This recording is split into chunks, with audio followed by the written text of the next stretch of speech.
Alana bersiap di ruang bawah tanah dengan si kembar 3.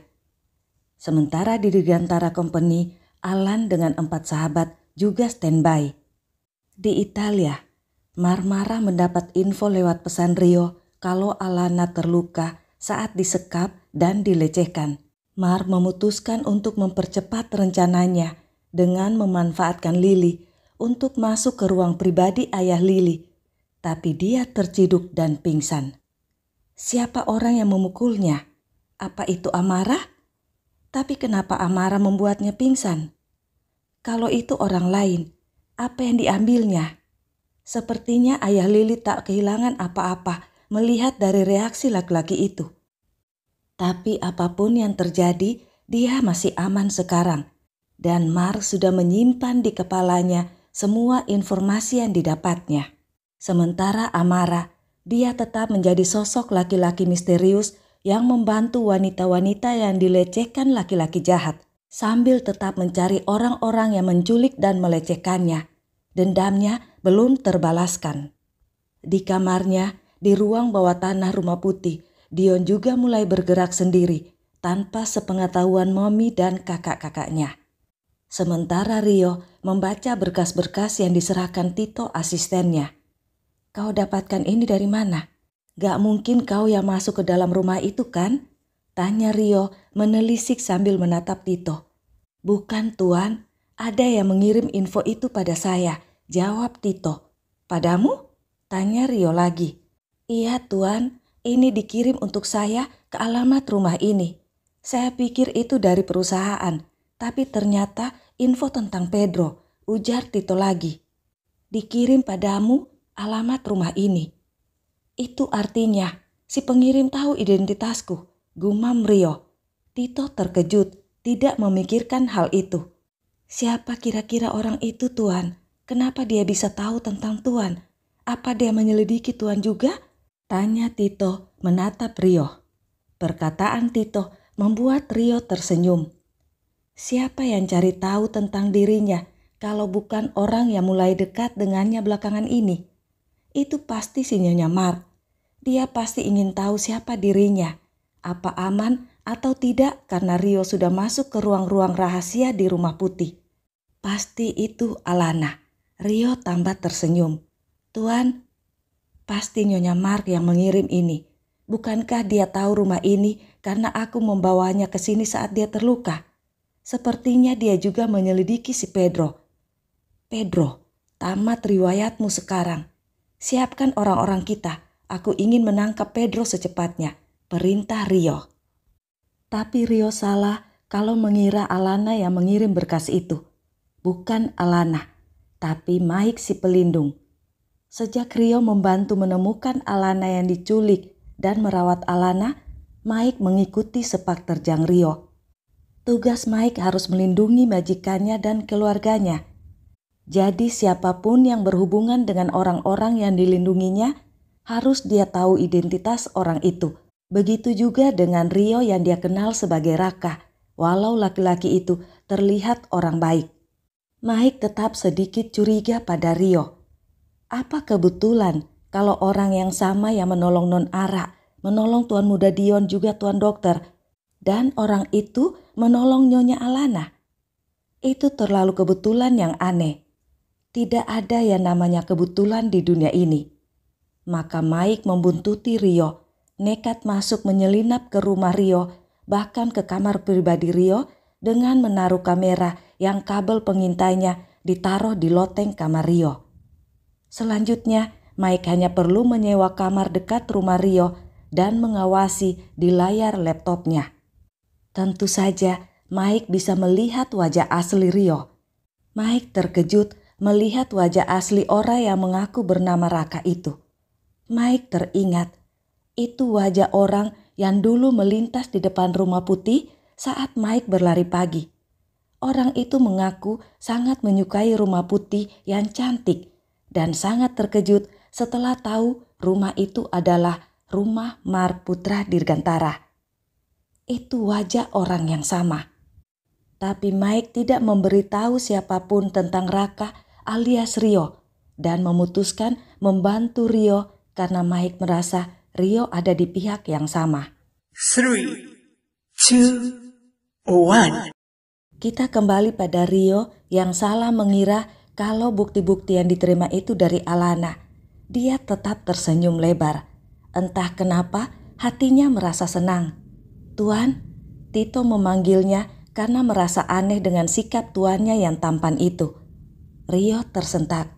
"Ada apa lagi?" "Saya hanya ingin tahu, Tuan. Apa Tuan sudah menemukan siapa pencuri aset Tuan?" "Tim kita nggak bisa menemukan info apapun," ujar Tito muram. "Kalau tuannya bangkrut, ada kemungkinan dia tak akan dipekerjakan lagi oleh tuannya. Padahal selama 9 tahun dia bekerja pada Rio, tidak ada masalah apapun. Tapi setelah tuannya itu menyelidiki Tuan Mark, banyak bahaya yang dihadapinya. Sekalipun begitu, Tito berniat akan bersama tuannya sampai akhir, tidak peduli tuannya itu kaya atau miskin. Kau standby di sini, aku sendiri yang akan ke tempat sesuai info di berkas yang kau terima. Apa si Pedro ada di sana atau tidak, aku akan mengeksekusinya. Malam ini harus menemukannya supaya jelas," ujar Rio lalu bersiap-siap. "Tapi Tuhan, bahaya kalau Tuhan pergi sendiri.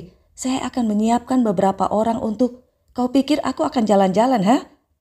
Makin banyak orang ikut, itu bisa lebih cepat ketahuan. Aku sendiri yang akan ke sana," kata Rio agak jengkel. Tito jadi diam, tidak bisa membantah lagi.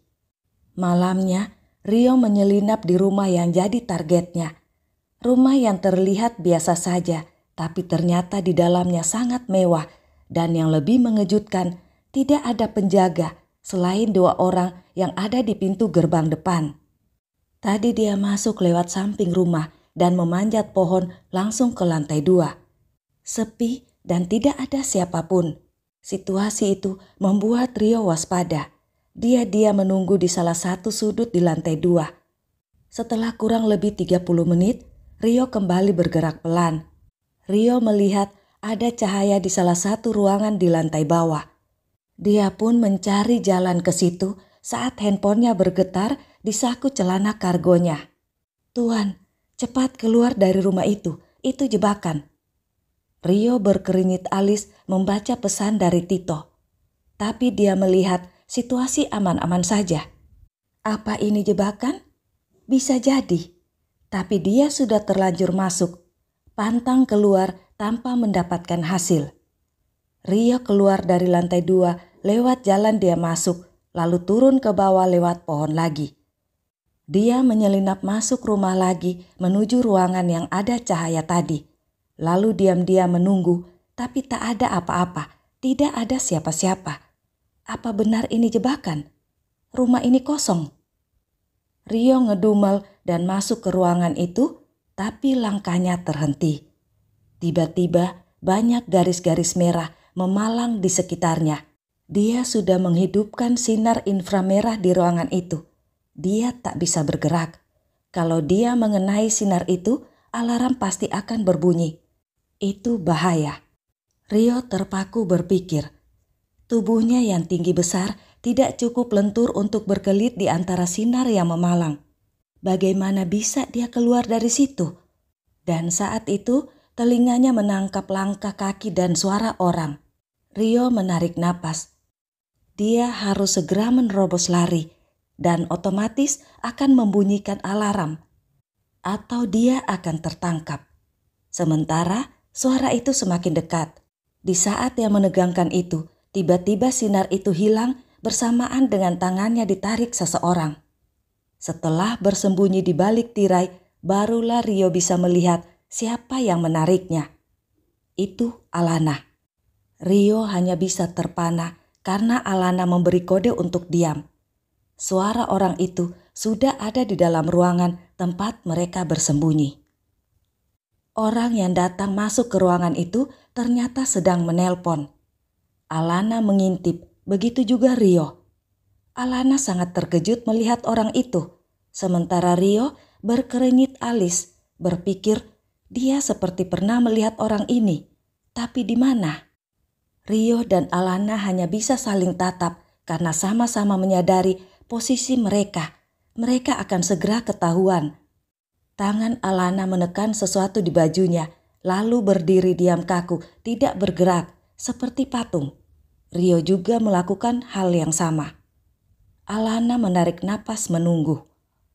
Hello, hello, Mr. John, hello. Signal sialan. Orang itu jengkel karena teleponnya terputus-putus. Dia keluar dari ruangan itu dan terdengar suaranya berteriak hello berulang kali. Alana menarik napas lega, langsung menarik tangan Rio keluar dari tirai, mengintip di pintu, lalu secepatnya menyelinap ke arah belakang. Mereka belum aman selama belum lolos dari rumah itu. Orang yang menelpon itu merasa seperti mendengar sesuatu di belakangnya.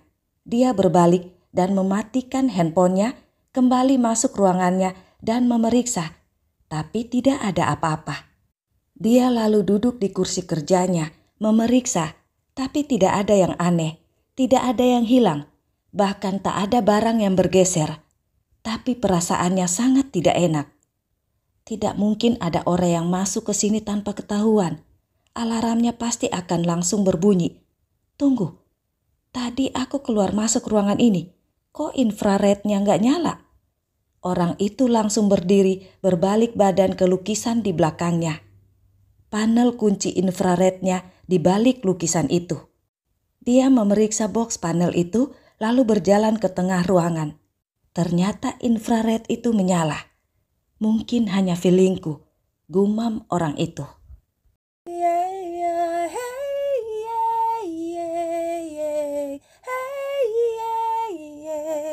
I said, hey, what's going